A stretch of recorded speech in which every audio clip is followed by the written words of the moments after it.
7월 6일 월요일 에바다 교회 오늘을 여는 말씀 함께 보도록 하겠습니다. 하나님께서 오늘 우리에게 주신 말씀은 구약성경 열왕기 하 1장 1절에서 8절까지의 말씀입니다. 구약성경 560쪽 열왕기 하 1장 1절에서 8절까지의 말씀입니다.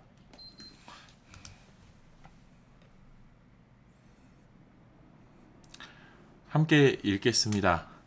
아합이 죽은 후에 모압이 이스라엘을 배반하였더라. 아하시아가 사마리아에 있는 그의 다락 난간에서 떨어져 병들매 사자를 보내며 그들에게 이르되 가서 에그론의 신 바알세붑에게 이 병이 낫겠나 물어보라 하니라. 여호와의 사자가 디셉 사람 엘리야에게 이르되 너는 일어나 올라가서 사마리아의 왕의 사자를 만나 그에게 이르기를 이스라엘의 하나님이 없어서 너희가 에그론의 신 바알세붑에게 물으러 가느냐. 그러므로 여호와의 말씀이 내가 올라간 침상에서 내려오지 못할지라 내가 반드시 죽으리라 하셨다 하라. 엘리야가 이에 가니라. 사자들이 왕에게 돌아오니 왕이 그들에게 이르되 너희는 어찌하여 돌아왔느냐 하니 그들이 말하되 한 사람이 올라와서 우리를 만나 이르되 너희는 너희를 보낸 왕에게로 돌아가서 그에게 고하기를 여호와의 말씀이 이스라엘의 하나님이 없어서 내가 에그론의 신 바알세붑에게 물으려고 보내느냐. 그러므로 내가 올라간 침상에서 내려오지 못할지라 내가 반드시 죽으리라 하셨다 하라 하더이다. 왕이 그들에게 이르되 올라와서 너희를 만나 이 말을 너희에게 한 그 사람은 어떤 사람이더냐. 그들이 그에게 대답하되 그는 털이 많은 사람인데 허리에 가죽띠를 띠었더이다 하니 왕이 이르되 그는 디셉 사람 엘리야로다. 아멘. 오늘 우리는 본문에서 이스라엘의 왕 아하시아를 만나고 있습니다. 아하시아는 우리가 지난주까지 나누었던 이스라엘의 왕 아합의 아들이었습니다. 이세벨의 아들이었습니다. 아합은 엘리야와 동시대에 살았던 인물이었습니다. 엘리야를 통해서 놀랍도록 일하시는 하나님의 기적을 보았지만 결국 하나님의 명령을 따르지 않았고 자신의 욕심을 채우기에 또 자신의 판단을 무조건 신뢰함으로 인하여서 결국에는 죽음을 당하게 됩니다. 그리고 그의 아들인 아하시아가 북이스라엘의 왕이 되었습니다. 성경은 아하시아라는 인물을 이렇게 평가합니다. 열왕기상 22장 51절에서 53절에 보면 유다의 여호사밧 왕 제17년에 아합의 아들 아하시아가 사마리아에서 이스라엘의 왕이 되어 2년 동안 이스라엘을 다스리니라. 그가 여호와 앞에서 악을 행하여 그의 아버지의 길과 그의 어머니의 길과 이스라엘에게 범죄하게 한 느밧의 아들 여로보암의 길로 행하며 바알을 섬겨 그에게 예배하여 이스라엘 하나님 여호와를 노하시게 하기를 그의 아버지의 온갖 행위같이 하였더라. 아하시아 역시 그의 아버지 아합과 그의 어머니 이세벨과 같이 우상을 섬기기를 즐겨 했습니다. 뿐만 아니라 여로보암의 길로 행했다라고 성경이 기록하고 있습니다. 여로보암은 남유다와 북이스라엘이 갈릴 때의 첫 번째 북이스라엘의 왕이었습니다. 하나님께서 그에게 10지파를 떼어주면서 북이스라엘을 다스리게 하시면서 하나님의 말씀을 청종하고 따르면 다윗과 같은 축복을 허락하겠노라고 약속하셨습니다. 하지만 그는 하나님의 길을 걸어가기를 거부하고 자신의 길을 걷기 시작했습니다. 금송아지를 만들어서 베델과 단을 세우고 이것이 하나님이라고 백성들에게 섬기게 했습니다. 뿐만 아니라 하나님의 절기를 자기 마음대로 바꾸기도 하고 제사를 주관하고 섬기는 이들도 레위 자손이 아니라 자신이 삼고 싶은 자들로 세워서 하나님께 예배드린다라고 하기도 했습니다. 아하시아는 우상을 섬길 뿐만이 아니라 하나님을 섬기는 것도 아니고 섬기지 않는 것도 아닌 자기 마음대로 자기가 하고 싶은 대로 신을 만들어 섬기는 이였던 것입니다. 그런데 그 아하시아가 엘리야가 누군지를 분명히 알고 있었습니다. 하나님의 말씀을 듣고 온 신하들의 이야기를 들으면서 너희에게 그 사람이 어떤 사람이냐, 너희에게 내가 죽겠다라고 말한 사람이 어떤 사람이냐, 신하들이 털이 많은 사람인데 허리에 가죽띠를 띄었더이다 라고 아주 단순하게 그의 외모를 이야기했더니 아시아는 그는 디셉 사람 엘리야로다 라고 보지도 않고도 이야기합니다. 이 이야기인 즉슨 무엇이냐? 아하시아가 아합의 시대, 아버지의 시대에 하나님께서 엘리야를 통하여서 어떻게 일하셨는지를 다 뻔히 보고 알고 있었다라는 이야기입니다.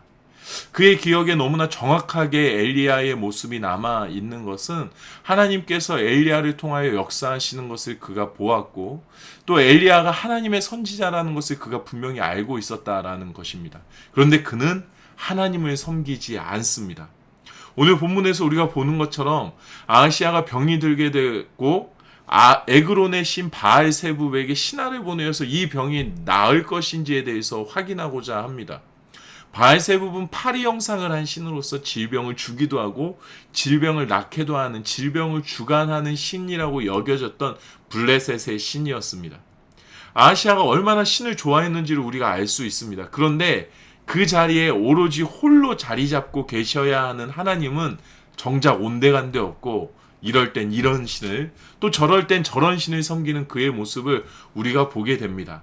엘리야가 누군지를 분명히 알고 있으면서도 하나님을 섬기지 않는 모습을 우리가 바라보게 됩니다. 하나님께서 그에게 노하십니다.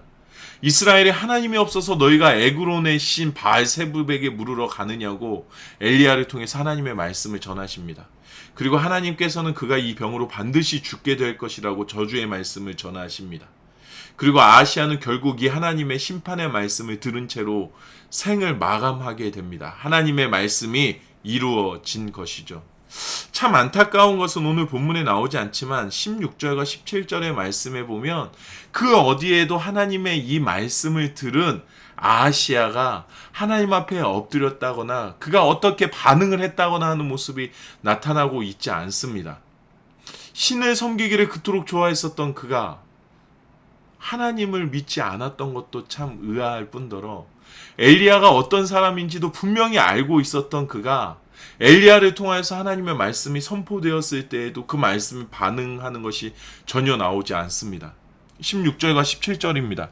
말하되 여호와의 말씀이 내가 사자를 보내 에그론의 신 바알세붑에게 물으려 하니 이스라엘에 그의 말을 물을 만한 하나님이 안 계심이냐. 그러므로 내가 그 올라간 침상에서 내려오지 못할지라. 내가 반드시 죽으리라 하셨다 하니라. 왕이 엘리야가 전한 여호와의 말씀대로 죽고, 그토록 신을 좋아해서 온 세상의 신이란 신은 다 찾아 섬기던 아하시아는 너무나도 분명하고 정확한 하나님의 경고의 말씀, 하나님의 기적을 너무나도 선명하게 보이는 엘리야가 전하는 대언하는 하나님의 말씀에는 아무런 반응을 하지 않습니다. 하나님의 말씀이 선명하고 분명하게 내 삶에 떨어질 때에 가던 길을 돌이키고 살아계신 나의 하나님 앞에 엎드리는 것이 마땅할진데 아하시아는 하나님 앞에만큼은 아무런 반응을 보이지 않고 있습니다. 결국 우리는 이러한 생각을 할 수가 있습니다. 아하시아가 섬긴 것은 신을 향한 믿음이 있었기에 그 우상들을 최선을 다해서 섬겼다라고 말하기보다 자신이 좋은 것을 선택해서 자신의 삶을 자신이 거기에 맡기고 자신이 하고 싶은 대로 하며 살았음을 우리가 볼 수 있습니다. 우리가 하나님을 섬길 때에는 조금 다른 마음의 태도가 필요합니다.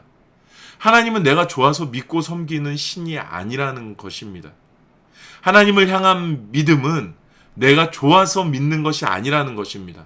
하나님께서 우리를 선택해 주셨고 하나님께서 우리를 지켜보고 계시기에 우리는 하나님만을 바라고 하나님만을 섬길 수 있게 되었다라는 것입니다. 나의 믿음을 지켜내시고 나의 믿음을 자라나게 하시고 나의 믿음이 한 곳만을 향하게 붙들어 주시는 분이 우리 하나님이심을 내가 알고 고백할 수 있어야 합니다. 내가 좋아서 믿는 것이 아니다. 내가 믿음이 있어서 남들보다 더 열심을 다하는 것이 아니다. 이러한 나 중심의 마음이 아니라 하나님께서 믿게 하시기에 하나님께서 열심을 다할 힘을 주시기에 하나님께서 나의 마음을 변하지 않도록 붙들어 메어주시기 때문에 내가 하나님을 나의 아버지로 고백할 수 있다라는 믿음이 우리의 중심에 자리 잡혀 있어야 합니다. 성경은 분명하게 말씀하십니다. 우리가 하나님을 먼저 사랑한 것이 아니라 하나님께서 우리를 먼저 사랑하셨기 때문에 우리가 하나님을 사랑할 수 있는 것이다라는 것을 말씀해 주십니다. 내가 신을 찾는 것이 아니라 하나님께서 나를 먼저 찾아내셨습니다. 그리고 나에게 그분의 말씀을 들려주시고 그분의 약속을 이루어 가실 것이라고 우리에게 선명하게 말씀하십니다. 하나님께서 나를 선택하고 찾으셨기에 나의 삶을 완전히 하나님께로만 드릴 수 있는 우리가 되기를 원합니다. 수많은 선택지 가운데 내가 하나를 선택한 것이 아니라 유일하신 한 분께서 나를 선택하신 것이기 때문에 나의 모든 것을 다 하나님께 드림이 전혀 아깝지 않은 삶을 우리가 살아가게 되기를 원합니다. 은혜의 말씀에 하나님과 함께 즐거워하고 심판의 말씀에 나 자신과 나의 삶을 되돌아보며 하나님 앞에 겸손히 엎드릴 수 있는 우리의 삶이 되기를 원합니다. 하나님은 너무나도 분명하고 선명하게 그의 말씀을 우리에게 들려주시고 너무나도 확실하게 그의 은혜로 우리를 덮고 계시다, 우리를 살게 하신다라는 것을 우리로 하여금 알고 고백하게 하십니다. 아하시야처럼 하나님께서 분명하게 그의 말씀을 선포하심에도 그것을 거부하고 내가 원하는 길, 내가 원하는 신만을 찾아가는 것이 아니라 나의 하나님께서 내 삶의 주인이심을 다시 한번 고백하며 하나님 앞에 엎드릴 수 있는 우리가 되기를 원합니다. 오늘 하루를 살아가시면서 우리의 마음속에 다시 한번 이 고백이 계속해서 넘쳐났으면 좋겠습니다. 하나님, 내가 하나님을 선택한 것이 아니라 수많은 사람들 가운데 하나님께서 나를 선택하신 것이라는 것을 내가 잊지 않게 해 주십시오. 하나님께서 나를 선택하셨기 때문에 오늘 하루도 내가 하나님과 함께 동행하며 나에게 주어진 삶을 당당하게 은혜 가운데 하나님과 함께 즐거워함으로 기뻐함으로 축복의 삶을 살아낼 수 있게 해 주십시오라는 고백이 우리의 삶에 가득한 하루가 되기를 우리 주님의 이름으로 축복합니다. 이 시간에 우리 함께 기도하기를 원합니다. 너무나도 단순하고 명료한 기도의 제목이지만 우리가 이 기도를 함께 하면 좋겠습니다. 하나님, 나의 삶의 주인이 하나님이심을 내가 믿게 해 주십시오. 내가 하나님을 사랑한 것이 아니라 하나님께서 나를 사랑하셨다는 것을 내가 먼저 발견하고 믿게 해 주십시오. 내가 하나님을 믿는 것이 아니라 하나님께서 나로 하여금 하나님을 믿게 해 주셨기 때문에 하나님을 믿을 수 있다는 것을 내가 고백하게 해 주십시오. 나의 모든 것이 나의 선택에 의한 것이 아니라 하나님의 선택에 의한 것임을, 모든 주권을 하나님께 맡기고 살아가는 것이 내 삶의 참 기쁨임을 내가 고백하며 살아가게 해 주십시오. 그래서 만나는 사람들, 내가 하는 일들, 내가 거하고 있는 공간들, 그 무엇을 다 내가 마주할 때든지 하나님께서 허락하신 것임을 인정하며 오늘 하루도 축복을 노래하고 축복을 고백하며 살아갈 수 있게 해 주십시오라고 우리 함께 기도하면 좋겠습니다. 또 한 가지 기도할 것은 우리의 한 주를 놓고 기도하면 좋겠습니다. 쉽지 않은 삶, 녹록치 않은 한 주를 우리가 또 보낼 터인데 하나님께서 함께 하시고 계시다라는 것을 잊지 않고 하나님과 동행하는 삶을 살아낼 수 있게 되기를 우리 간절히 사모하며 주님께 나의 삶을 온전히 위탁드리며 이번 한 주간도 주님께서 돌보시고 지켜주시는 삶 살아갈 수 있게 해달라고 우리 시간에 함께 기도하도록 하겠습니다. 각자의 자리에서 기도하시고 주기도문으로 이 시간을 마치도록 하겠습니다. 함께 기도하시겠습니다.